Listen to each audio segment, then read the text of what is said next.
Hi everybody. I am working through some basics with you guys on my YouTube channel. I get asked questions all the time about what's, a staple length, or like last week, what's the difference between roving and comb top? There is no difference, right? No, there is a difference. And I wasn't always happy with the answers that were available out there, so I am working through doing videos that's going to answer all those questions. And while there are some answers that absolutely match mine, I just wanted to make sure that they were out there and I could point people to something. So today we are going to talk about staple length. And I made a handy little thing. Staple length. It is the average length of a group of fibers. So the average length of a group of fibers, you can kind of know that when you're looking at something like blue-faced Leicester, commonly known as BFL, that the staple length is going to be 3 to 6 inches. But in a comb top, and if you don't know the difference between comb top and roving, go and see last week's video on comb top versus roving. You can, on comb top, you can kind of fluff out the fibers a little bit and then pull out a bunch and see that on average, that is correct. This is about 4-ish inches, 5-ish inches that I'm holding. And, I would have to take like one single hair to get the actual length of that one hair, but these are an average. And, when you're combing, it does take away the shortcuts and it leaves you with all generally one length-ish of fiber, but they're not going to be exact lengths. So it's still sort of an average. On average, this is probably going to have, 4 to 5 inch lengths of fiber in it.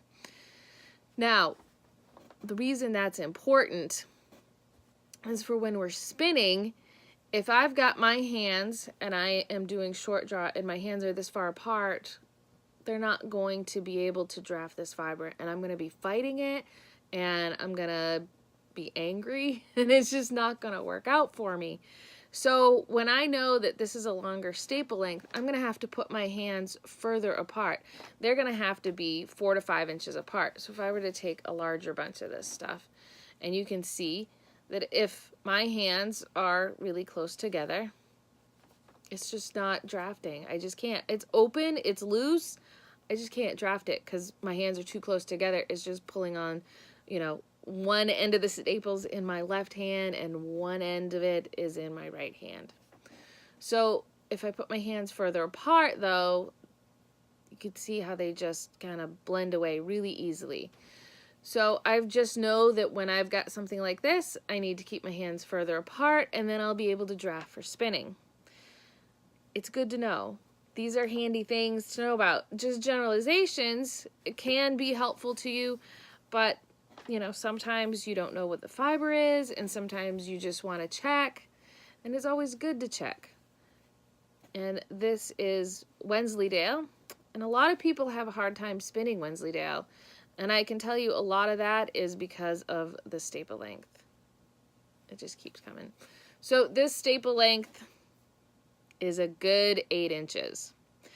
So for most people who are used to keeping their hands closer together, even for the BFL, I would have kept them like probably about 5-6 inches apart. That's still not enough for Wensleydale. For Wensleydale, they need to be a good 10 to 12 inches apart in order for this to draft out really well. So there's that. So we've gone from the average-ish, merino is still going to be shorter than the BFL at like maybe around 4 inches. For their average, the BFL is 5-6 inches at its average, I've found, for most commercial comb top. Wensleydale is at 8-ish inches. And then you've got this. This is cashmere. This is commercially processed cashmere top. And you can see this is a really, really, really short staple length. So if my hands are really close together, I can control it really well, and and not draft out so much. And as they get further apart, it drafts more. So this may be hard for some people. If they're keeping their hands really far apart, it may be that more pops out than they want it to. So again, whether you've got short or long, it's good to know, because you need to know where you're going to place your hands in order to draft out, so that it drafts out the proper amounts and it's going to be easy for you to spin. So that's the comb top and the staple length. Now, when you've got something like roving, and this is just a bundle of roving, and it's like we talked about last week, you can't really tell the staple length. You can kind of pull some out and kind of see that some of it is there, but it doesn't matter with this stuff. This stuff, if I'm keeping my hands really close together, it still drafts, because everything is jumbled up all over the place. Further apart, it still drafts. Closer together, it still drafts.